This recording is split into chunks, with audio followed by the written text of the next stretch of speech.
You think you know when World War II began? September 1939. Poland. Hitler's invasion. But on July 17, 1940, while Nazi forces occupied Paris and Britain braced for invasion, something else happened thousands of miles away. A train departed Istanbul carrying German engineers, Turkish officials, and a cargo of celebration. It traveled through mountain tunnels blasted from limestone 40 years earlier, across bridges that had survived one world war, through territories carved up by treaties written in blood. 24 hours later, it arrived in Baghdad.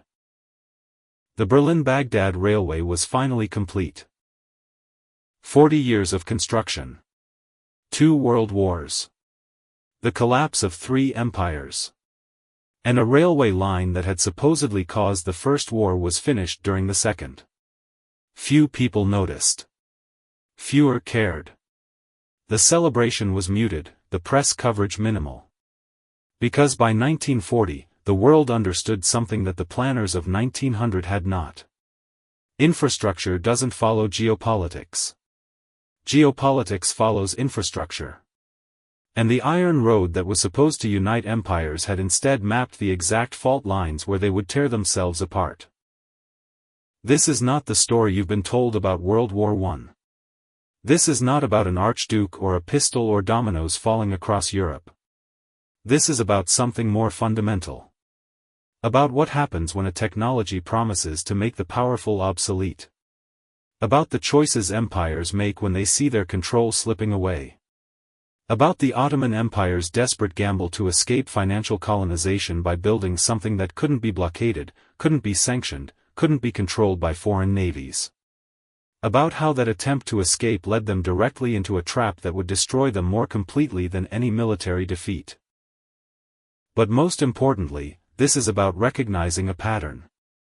Because every fact in this story has a parallel happening right now. The players have changed names. The technology has evolved from steam to fiber optics and container ships. But the fundamental dynamic remains unchanged. When a rising power threatens to bypass the choke points controlled by a dominant empire, something has to give. Either the project gets stopped, or the empire stops being dominant. There is no third option. History doesn't provide one. Let's start where most accounts don't. Not in 1914 with gunfire, but in 1888 with a contract. That year, representatives of the Ottoman Empire signed an agreement with a consortium led by Deutsche Bank to construct a railway from Istanbul to Ankara. The line would carry grain and vegetables from the Anatolian interior to the capital, reducing transport time from weeks to days. It was a modest project. Practical. The kind of infrastructure improvement that any developing nation might pursue. But this modest railway contained a seed of something larger. Because Alfred von Kaula, the German banker who negotiated the deal, understood what the Ottomans needed but couldn't articulate. They didn't need a railway to Ankara. They needed a railway to everywhere. They needed to be connected to their own empire. To move administrators, troops, tax collectors, and telegrams at speeds that matched the modern world. Without this, they would remain what European banks had made them. A territory to be exploited rather than a state to be reckoned with. The Ottoman Empire in 1888 was experiencing a specific kind of death. Not the death of military conquest. The death of financial strangulation. 7 years earlier, in 1881, the government had defaulted on its European loans. The response was not forgiveness or restructuring in any normal sense. European creditors created the Ottoman Public Debt Administration. This was an organization with the legal authority to collect taxes directly from Ottoman citizens and transfer the revenue to European banks. When a farmer in Anatolia sold his harvest, the tax didn't go to his sultan. It went to a bondholder in Paris or London. Sultan Abdul Hamid II understood his position with painful clarity. His empire had become a farm whose harvest belonged to foreign landlords. The military couldn't defend borders that enemies could cross with checkbooks instead of armies. Russia encroached from the north. Britain controlled Egypt and the Canal. France dominated Lebanon and Syria. Not through direct rule yet, but through debt, concessions, and client relationships. The Ottoman state retained nominal sovereignty while losing actual control. Abdul Hamid needed leverage. Some way to make his empire valuable enough that the great powers would compete for his favor rather than coordinate his dissection. The railway offered this. Not because trains were novel. Britain had railways. France had railways. Germany had railways. But they didn't have a railway that connected European industry to Middle Eastern resources without crossing a British-controlled sea lane. That railway would make whoever controlled it indispensable. It would create new trade routes, new dependencies, new power relationships.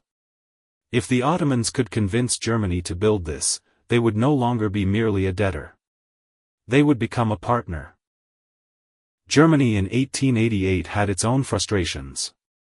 Unified just 17 years earlier, the German Empire had industrialized at a pace that terrified its neighbors. Steel production surpassed Britain's. Chemical innovations revolutionized manufacturing. Universities led the world in scientific research. But when German merchants looked for markets, they found British and French colonial networks blocking their path. When German strategists looked at maps, they saw their country encircled. France to the west, Russia to the east, British sea power blocking access to global trade. Germany was the most advanced industrial power in Europe, and also the most constrained. Kaiser Wilhelm II wanted empire. Not for glory, though he desired that too, but for strategic depth. For guaranteed access to raw materials and markets that couldn't be severed by a naval blockade. Germany's geography made it vulnerable. It imported food from Russia and resources from across oceans controlled by Britain. In any major war, Germany could be starved into submission without a single soldier crossing its borders. The Kaiser's military planners gamed this scenario repeatedly. It always ended the same way.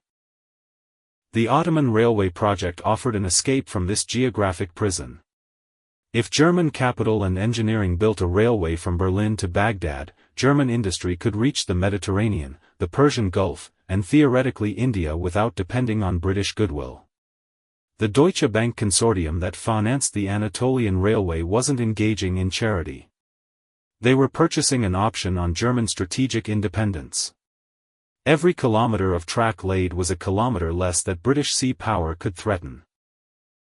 Construction began with optimism. German engineers, Ottoman workers, European capital. The first section from Istanbul to Ankara opened in 1892. Trains ran. Goods moved. The Ottoman government paid its concession fees. Deutsche Bank earned modest returns. This section was uncontroversial because it didn't threaten anyone's core interests. It was local infrastructure in someone else's territory. The geopolitical earthquake came in 1899 when the Deutsche Bank consortium requested a concession to extend the railway to Baghdad. This wasn't about improving Ottoman logistics anymore. This was about creating an alternative trade corridor that bypassed British naval supremacy entirely. The geometry of the proposed route made its purpose obvious. From Berlin, trains could travel through Austria-Hungary into Ottoman territory at Constantinople, continue through Anatolia into Syria, then descend through Mesopotamia to Baghdad and finally to Basra on the Persian Gulf. This route would connect German industrial production to markets in Persia, India, and East Asia without crossing a single British-controlled checkpoint. British strategic analysts understood the threat immediately. For a century, British power had rested on two foundations. First, the Royal Navy, which controlled sea lanes and could blockade enemies into submission. Second, geography that protected Britain from land invasion while exposing rivals to British maritime pressure. The Suez Canal amplified this advantage, turning the route to India from a months-long voyage around Africa into a weeks-long journey through Egyptian waters Britain controlled. Any power that wanted to trade with the East played by British rules or didn't play at all. The Baghdad Railway would render this advantage obsolete. German goods could reach the Persian Gulf by rail. German troops could threaten the Suez Canal from the north. Most alarmingly, in any future conflict, Germany could access global trade through a land corridor Britain couldn't blockade. The two-century advantage that island geography provided would evaporate because trains don't care about oceans. There was something else. Something that would prove more important than any strategic calculation of 1899. Oil. The internal combustion engine was transitioning from novelty to necessity. Navies were beginning to experiment with oil-fired boilers that offered higher speeds and greater range than coal. Admiral John Fisher, who became First Sea Lord in October 1904, championed this conversion with an urgency that puzzled some observers. Why abandon coal when Britain controlled Welsh mines but imported oil from uncertain sources? Fisher's answer was simple. The navy that converted to oil first would have a decisive advantage. Speed, endurance, and operational flexibility would belong to whoever secured oil supplies. The geology of Mesopotamia was poorly understood in 1899, but German and British petroleum geologists were beginning to map its possibilities. The concession terms for the Baghdad Railway included mineral rights for 20 kilometers on either side of the track. If substantial oil deposits existed in the territories the railway traversed, Germany would control them. Not through colonies or protectorates, but through commercial concessions granted by the Ottoman government.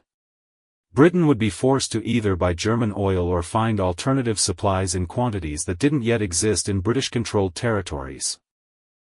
This was the context when British policy shifted from skepticism to active obstruction. The first method was diplomatic. British negotiators approached Kuwait, a small autonomous territory under Ottoman suzerainty at the southern terminus of the planned route. Sheikh Mubarak al-Sabah, Kuwait's ruler, had reasons to prefer British protection over Ottoman sovereignty. In 1899, Britain and Kuwait signed a secret agreement. The Sheikh promised not to lease territory or grant concessions to any foreign power without British approval.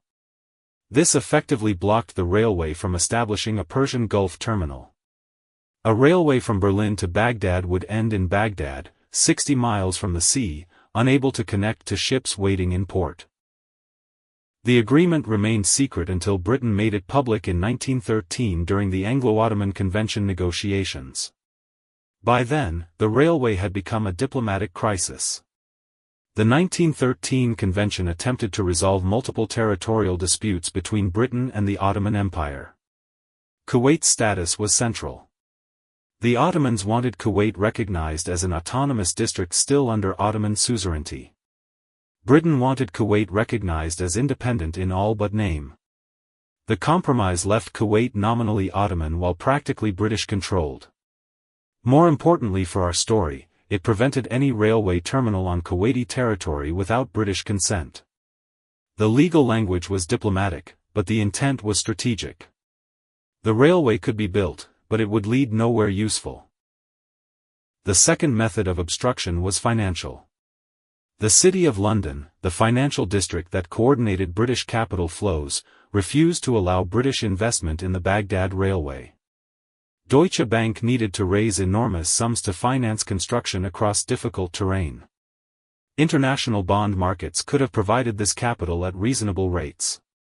But British financial institutions, acting with government encouragement, declined to participate.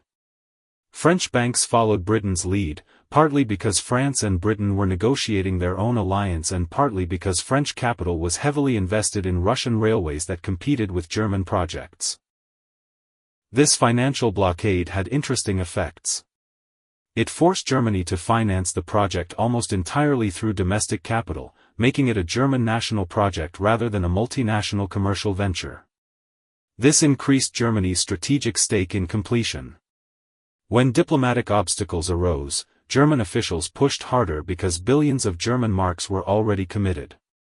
The financial blockade designed to slow the railway instead made it a point of national pride. The third method was propaganda. British newspapers conducted a sustained campaign portraying the Ottoman Empire as barbaric and the railway as German support for tyranny. This narrative served multiple purposes. It prepared British public opinion for potential military intervention. It pressured other European powers to distance themselves from the project. Most importantly, it reframed a commercial infrastructure project as a moral issue. The railway wasn't about trade or development.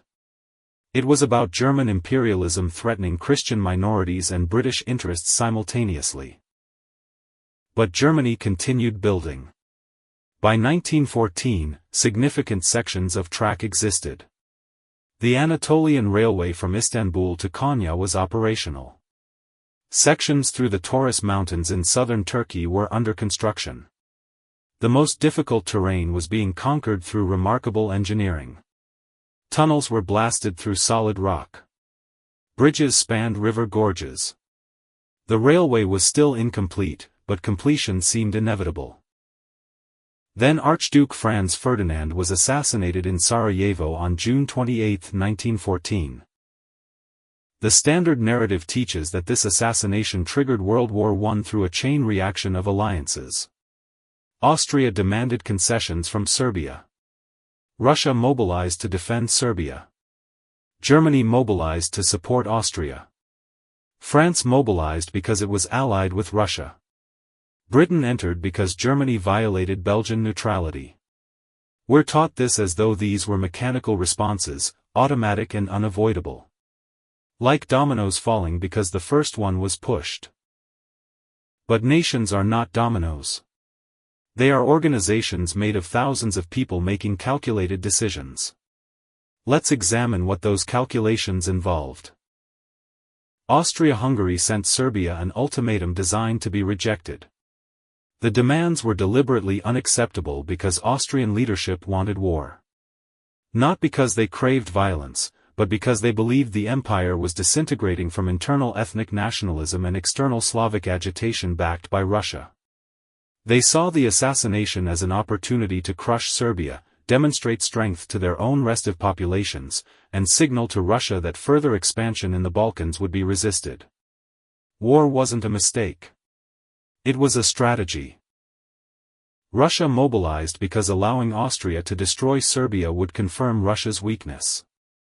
The Russo-Japanese War of 1905 had been a humiliating defeat. The 1905 revolution had nearly toppled the Tsar. Russian prestige required defending Slavic peoples in the Balkans. More importantly, Russian strategic planners understood that Austro-German control of the Balkans threatened Russian access to the Mediterranean through the Black Sea Straits. If the Baghdad Railway gave Germany commercial dominance in the Middle East, and Austria-Hungary consolidated control in the Balkans, Russia would be economically contained. Mobilization wasn't about Serbia. It was about preventing encirclement. Germany issued Russia an ultimatum to demobilize, then declared war when Russia refused. But German military planning was based on the Schlieffen Plan, which assumed that any war with Russia would also involve France. Germany's strategic nightmare was a two-front war against France and Russia simultaneously. The Schlieffen Plan attempted to solve this by attacking France first, defeating it quickly, then transferring forces east to fight Russia. Belgium's neutrality was violated because German armies needed to sweep through Belgium to outflank French fortifications. Britain entered the war to defend Belgian neutrality, but British leadership had already decided that German continental dominance was unacceptable regardless of Belgium. These were not dominoes falling. These were calculated risks taken by leaders who believed war was preferable to the alternative. The question is, what was the alternative they feared? For Britain, the alternative was a German-dominated continental bloc with direct access to Middle Eastern resources through the Baghdad Railway. If Germany defeated France and neutralized Russia, German industry combined with Ottoman resources would create an autarkic economic zone Britain couldn't penetrate through naval power. British global trade networks would become peripheral. The Royal Navy would be powerful but irrelevant because the most important trade routes would be overland. For Russia, the alternative was permanent strategic inferiority. If Germany built the railway and Austria controlled the Balkans, Russia would be boxed in, unable to expand economically or project power beyond its borders. The Trans-Siberian Railway Russia had built to reach the Pacific would be matched by a German railway reaching the Persian Gulf, turning Russia into the less relevant empire. For France, the alternative was facing a Germany enriched by Middle Eastern trade and allied with Austria-Hungary and the Ottoman Empire. France had already lost Alsace-Lorraine to Germany in 1871. Another defeat would reduce France to a second-tier power. For Germany, the alternative was remaining strategically encircled, dependent on British tolerance for access to global markets, vulnerable to blockade in any major conflict. The railway represented escape from this situation. If war came before the railway was complete, that escape would never happen. The Ottoman Empire calculated differently. Ottoman leadership understood they were going to be carved up by European powers eventually. The only question was which powers would do the carving. Alliance with Germany offered the possibility of using a stronger power to defend Ottoman territory against Russian and British expansion. If Germany won, the Ottoman Empire might retain independence as a German client state. If they stayed neutral or sided with Britain and France, they would certainly be partitioned because both powers wanted Ottoman territories and had already drawn preliminary maps of how to divide them. So when war came in August 1914, the Ottoman Empire joined Germany's side in November. Not immediately, because Ottoman leadership wanted to see which side looked stronger. But once it became clear the war would be long and inconclusive, they committed. Ottoman strategists hoped the railway would enable German supplies and advisors to reach them, strengthening their military position. They hoped to reconquer Egypt from Britain and territories in the Caucasus from Russia. They understood the risk but calculated that neutrality guaranteed their destruction while alliance at least offered a chance of survival. They were wrong. The railway that was supposed to save them became the map of their execution. British military strategy in the Middle East followed the railway route with surgical precision. The first major operation came in October 1914 when British Indian Army forces landed at Basra in southern Mesopotamia. The official justification was protecting the Anglo-Persian Oil Company's refinery at Abadan.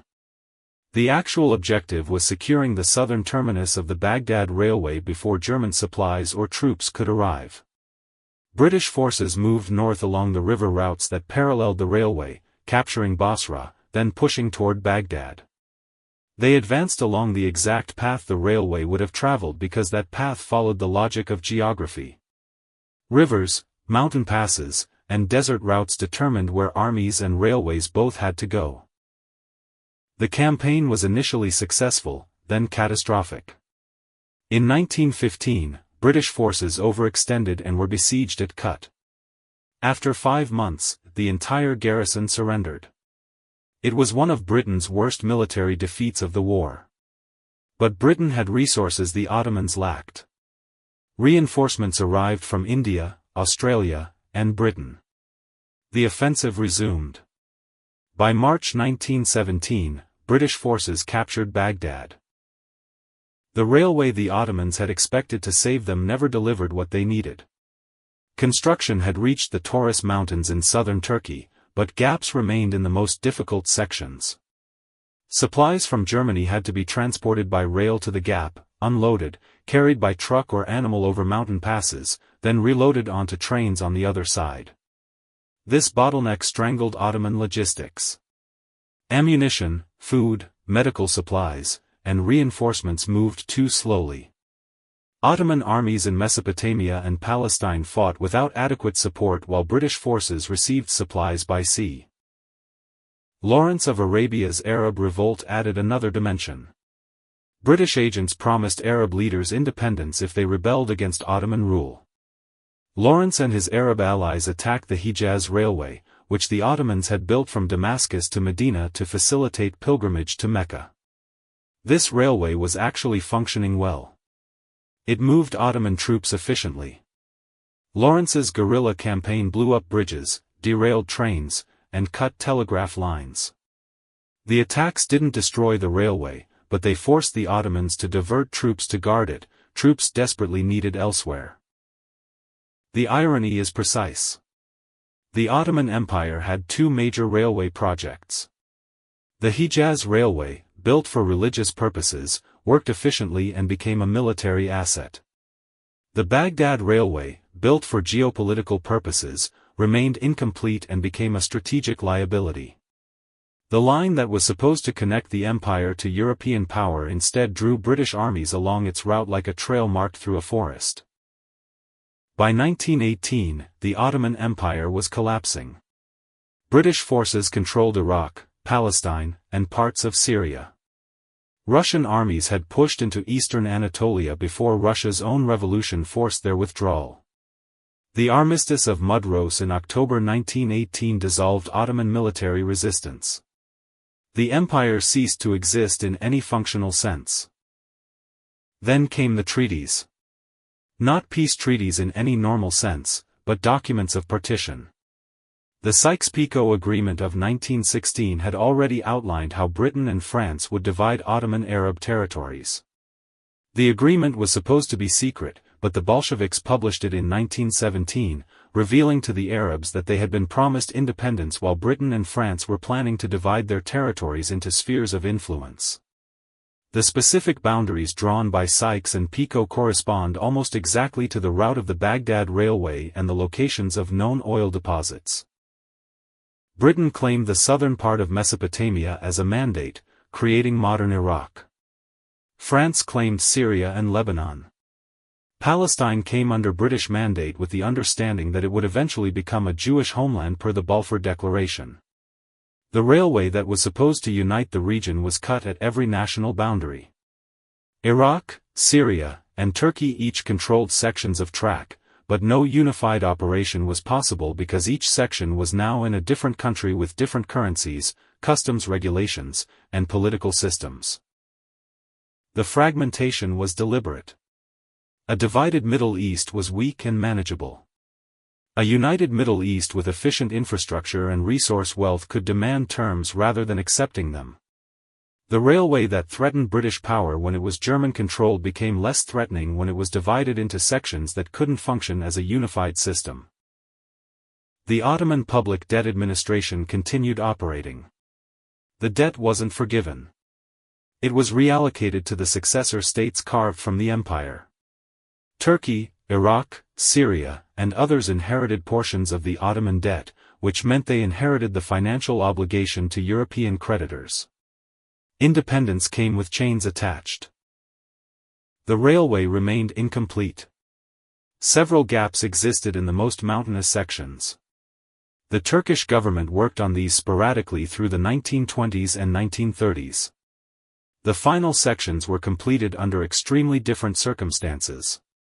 In July 1940, during World War II, while Nazi Germany occupied most of Europe and Britain fought for survival, the last segment of the Berlin-Baghdad Railway opened.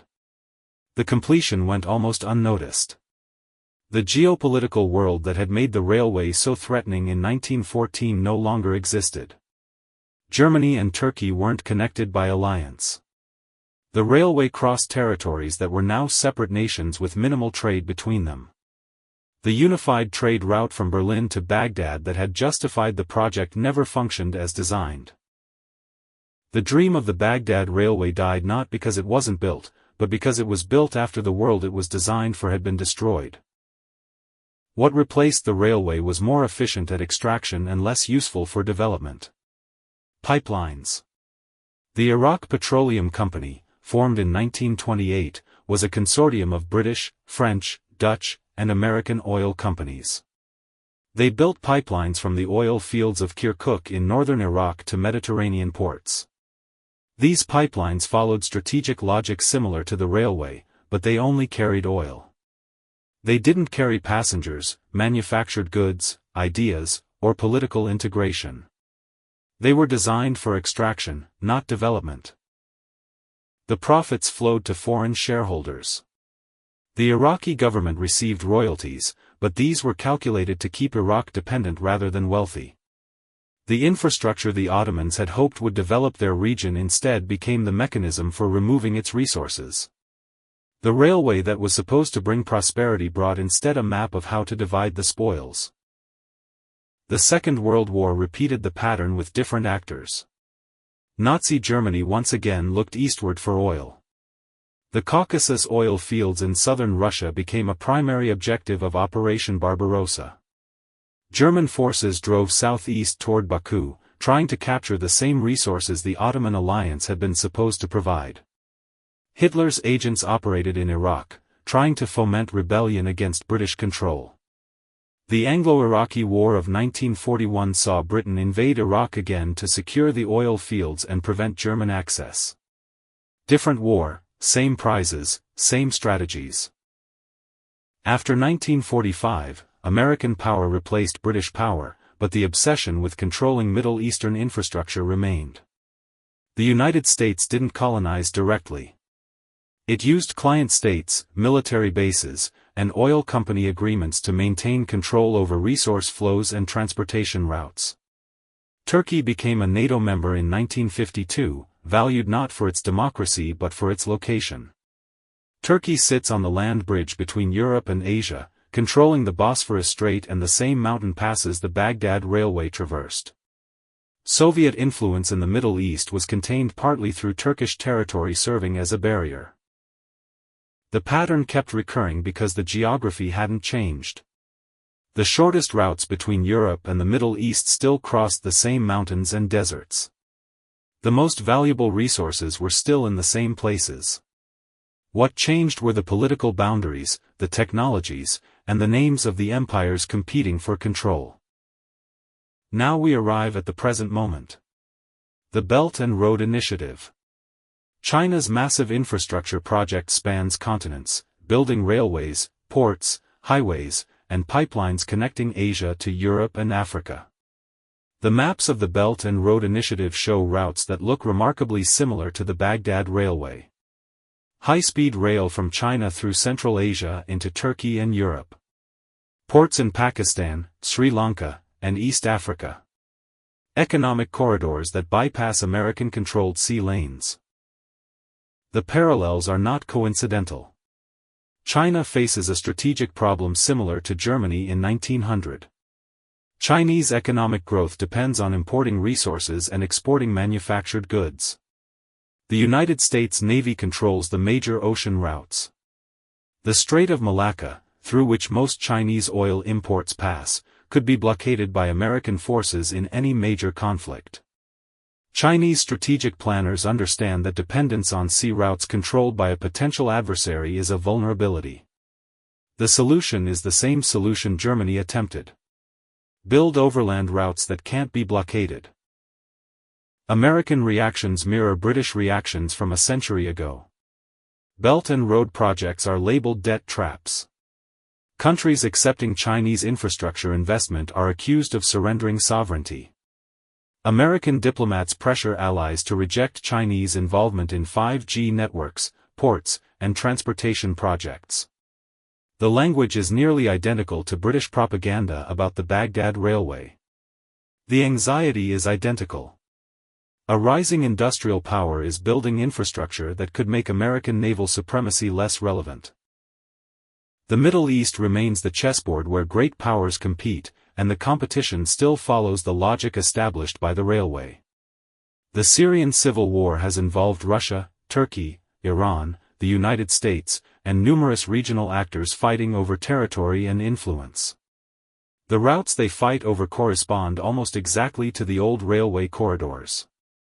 The Turkish-Kurdish conflict involves control over the same southeastern Anatolian territories the railway traversed. Iranian influence in Iraq follows the river valleys and trade routes that connected Baghdad to Basra. These are not random conflicts. They are geography asserting itself through different political circumstances. The lesson of the Baghdad Railway is difficult but necessary. Infrastructure is never politically neutral. Every road, railway, pipeline, or fiber optic cable creates dependencies and power relationships. When infrastructure threatens to shift strategic advantages, the powers that depend on existing advantages will resist.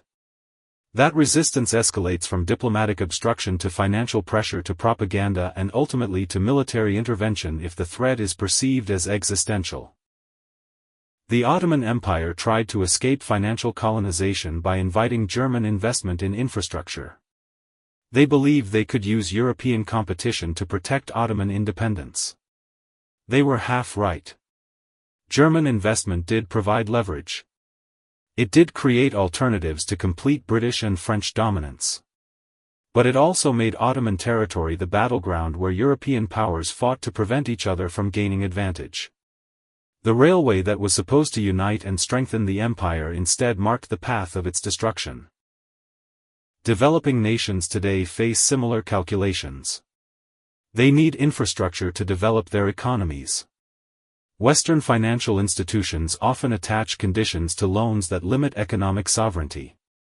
Chinese offers frequently come with fewer explicit conditions but create dependencies that can be exploited later.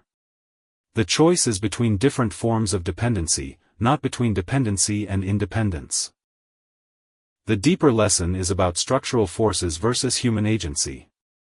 The men who planned the Baghdad Railway made reasonable calculations based on the information available to them. German bankers saw commercial opportunities. Ottoman officials saw strategic necessities. British planners saw existential threats. Each group acted rationally according to their interests. Yet the collective result was catastrophic. Millions died in a war that nobody wanted initially but everyone concluded was necessary once circumstances developed beyond a certain point. This suggests something unsettling about how international systems function. Perhaps the First World War wasn't caused by any specific decision or event. Perhaps it was caused by incompatible strategic requirements meeting unchangeable geographic realities. Germany needed access to resources and markets that Britain controlled. Britain needed to maintain control because its entire economic and strategic position depended on maritime dominance. The Ottoman Empire needed to escape financial subordination but could only do so by creating dependencies that would provoke conflict between its creditors. These requirements were logically incompatible. Something had to give. The assassination of Franz Ferdinand provided the spark, but the fuel had been accumulating for decades. If this analysis is correct, then similar structural incompatibilities exist today. China needs economic security that bypasses American naval power. The United States needs to maintain the advantages that come from controlling key maritime routes. These requirements seem incompatible. Middle Eastern nations want to benefit from their resource wealth without being dominated by external powers. But their geographic location between Asia and Europe makes them strategically valuable regardless of their preferences. Someone will seek to control access. The borders drawn by Sykes and Picot in 1916 still generate conflicts. Iraq's ethnic and religious divisions follow boundaries created not by historical communities but by administrative convenience for foreign powers. Syria's civil war involves Kurdish regions that were separated from Kurdish regions in Turkey and Iraq by arbitrary lines. The Israeli-Palestinian conflict occupies territory that Britain promised to multiple parties as part of conflicting wartime agreements. These conflicts are not ancient hatreds reappearing. They are consequences of specific decisions made by specific people during the First World War to divide territories along routes designed to prevent German access to Middle Eastern resources.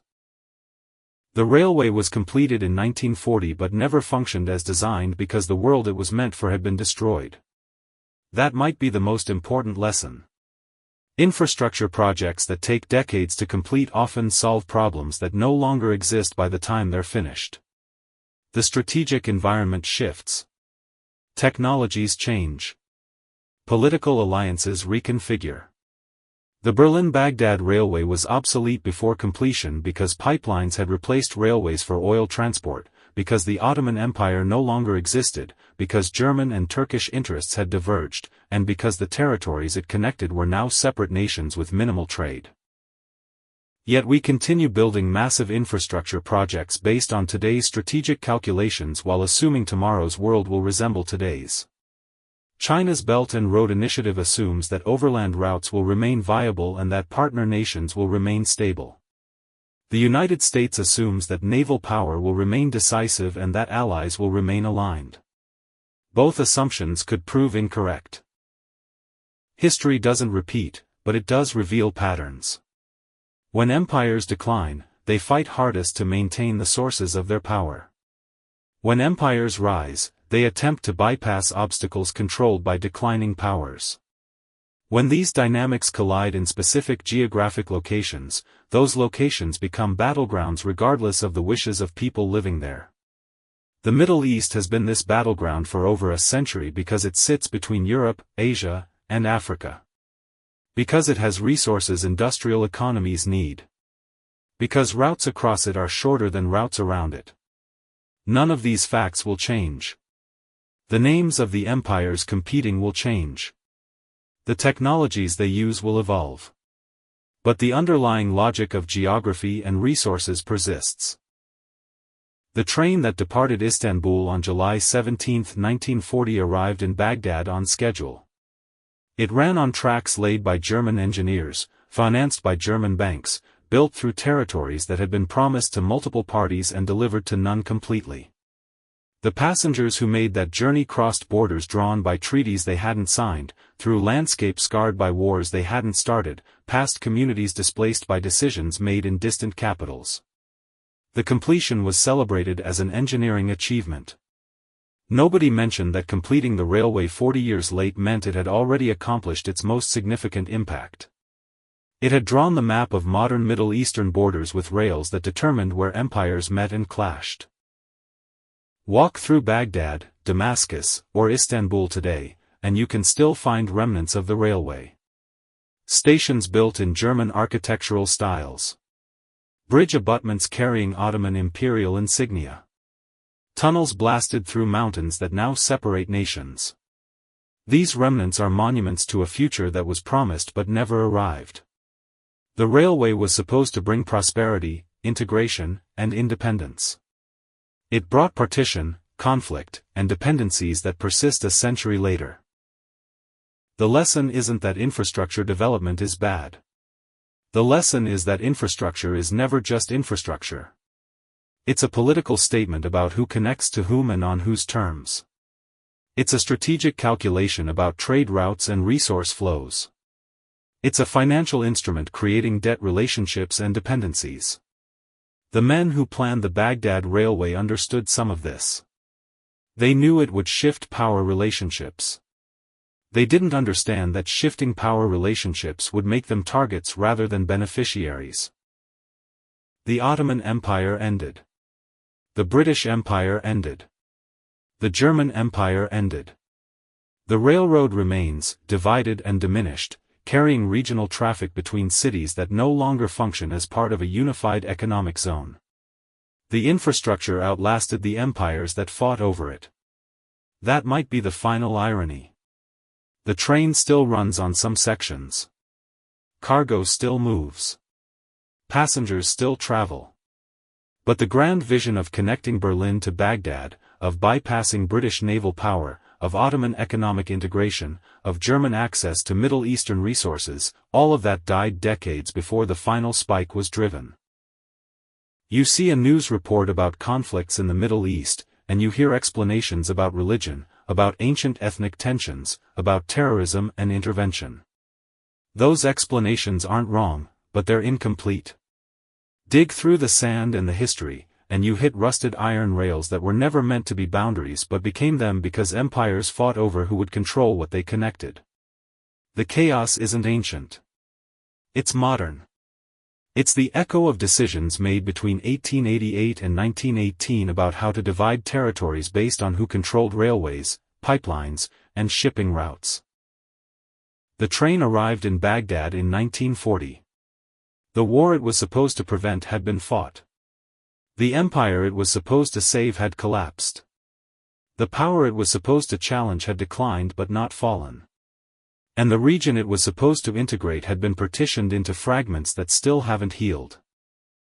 The lesson persists because the pattern persists. Infrastructure matters. Geography matters. When rising powers build infrastructure that threatens declining powers' advantages, conflict becomes likely. Recognizing this pattern doesn't prevent conflict, but it does allow us to see past the immediate justifications to the structural forces underneath. The assassination in Sarajevo was real. The outrage was genuine. But the war was coming regardless because incompatible strategic requirements had been building for decades, and the railway mapped exactly where those requirements would collide. Understanding this changes how we interpret current events. When we see infrastructure disputes, we're not watching technical debates about construction contracts. We're watching the early stages of strategic competitions that could escalate. The question isn't whether infrastructure will be built. Something will always be built. The question is whether the powers affected can find accommodation that doesn't require destroying what threatens them. The Baghdad Railway suggests accommodation is difficult. Perhaps impossible once infrastructure reaches a certain stage of completion. Once Germany had invested billions and built thousands of kilometers, stopping was politically impossible. Once Britain had defined the railway as an existential threat, accepting its completion was strategically impossible. Both sides had created domestic political situations where backing down meant losing power. When leaders face choices between war and loss of power, they often choose war. We should be concerned that similar dynamics are developing today. China has invested hundreds of billions in belt and road projects. Stopping now would mean writing off those investments and admitting strategic failure. The United States has defined Chinese infrastructure expansion as a strategic threat. Accepting it means surrendering advantages that American power depends upon. Both sides have domestic political audiences that expect strength rather than accommodation. The ingredients for conflict are being assembled. The Baghdad Railway offers no solutions, only warnings. It demonstrates that rational actors pursuing reasonable goals can collectively create disasters. It shows that infrastructure meant to prevent conflict can instead map where conflict will occur. It reveals that the gap between when projects are conceived and when they're completed allows the world to change in ways that make the original purpose obsolete or dangerous. Most importantly, it shows that geographic realities persist regardless of political changes. The same mountains, rivers, and deserts that shaped the railway route in 1900 still shape routes today. The same resources that made territories valuable then make them valuable now. The competition continues with new technologies and new names, but the underlying logic hasn't changed. The train reached Baghdad. The empire that commissioned it was gone. The engineers who designed it were dead. The politicians who fought over it had lost their power. But the track remains, and so does the pattern. Infrastructure links territories. Power follows infrastructure. Conflict follows competition for power. The cycle hasn't ended because the forces driving it haven't ended. Remember this when you hear about new trade routes being proposed, new pipelines being built, new fiber optic networks being installed. You're not hearing about technology. You're hearing about power. About who will control the connections that matter, who will profit from traffic that flows through them, and who will fight to prevent rivals from gaining advantages they currently hold. The specifics change. The pattern doesn't. Infrastructure is never neutral. It never has been.